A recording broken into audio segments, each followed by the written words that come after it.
Examinemos, por exemplo, os dois casos seguintes. Vocês poderão constatar em que medida se assemelham e, ao mesmo tempo, diferem.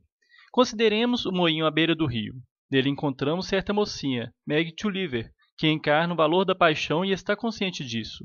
Ela está apaixonada por um jovem rapaz, Stephen, noivo de uma garota insignificante. Essa Meg Tulliver, em vez de preferir levianamente a sua própria felicidade, escolhe sacrificar-se, renunciar ao homem que ama em nome da solidariedade humana. Na Cartucha de Parma, a Sanseverina exemplifica o caso oposto, considerando que a paixão constitui o verdadeiro valor do homem. Ela teria declarado que um grande amor merece sacrifícios, que é preciso preferir o amor-paixão à banalidade do amor conjugal, que uniria Stephen e a jovem boba com quem deveria casar-se. Ela escolheria sacrificar esta última e realizar a sua felicidade.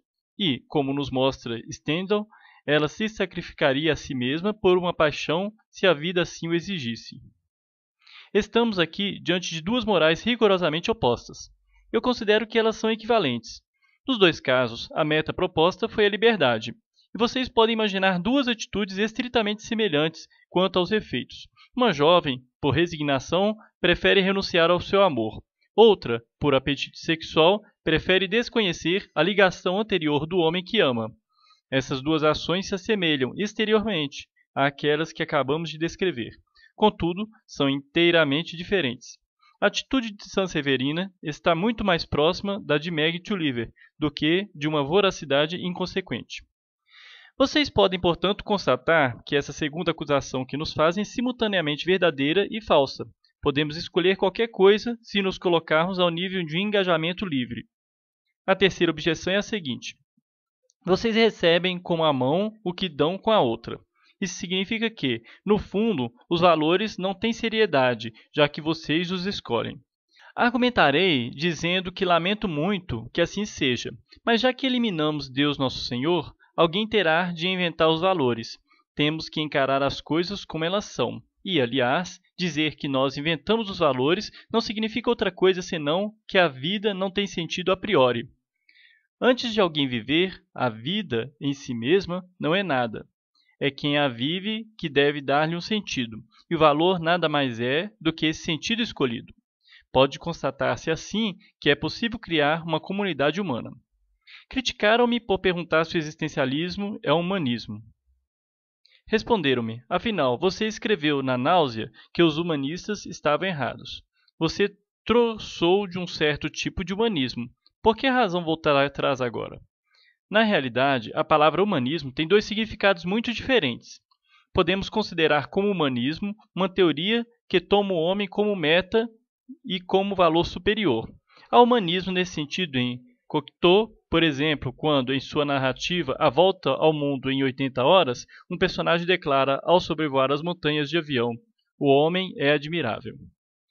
Isso significa que eu, pessoalmente, que não construí aviões, irei beneficiar-me dessas invenções particulares e poderei pessoalmente, enquanto homem, considerar-me como responsável e honrado pelos atos particulares de alguns homens?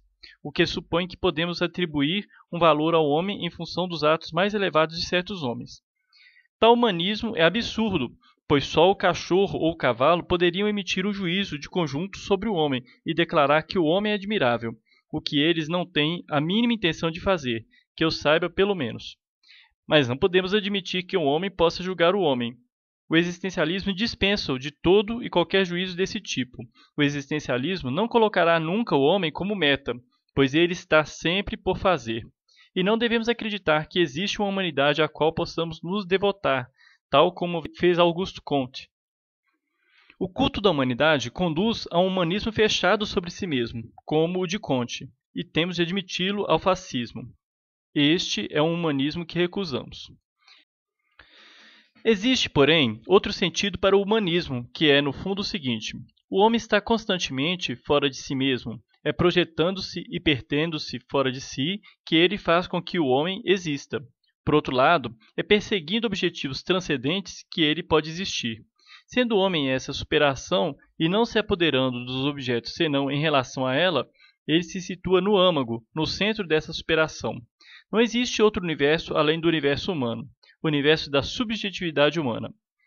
É a esse vínculo entre a transcendência como elemento constitutivo do homem, não no sentido em que Deus é transcendente, mas no sentido de superação, e a subjetividade, na medida em que o homem não está fechado em si mesmo, mas sempre presente no universo humano, que chamamos humanismo existencialista.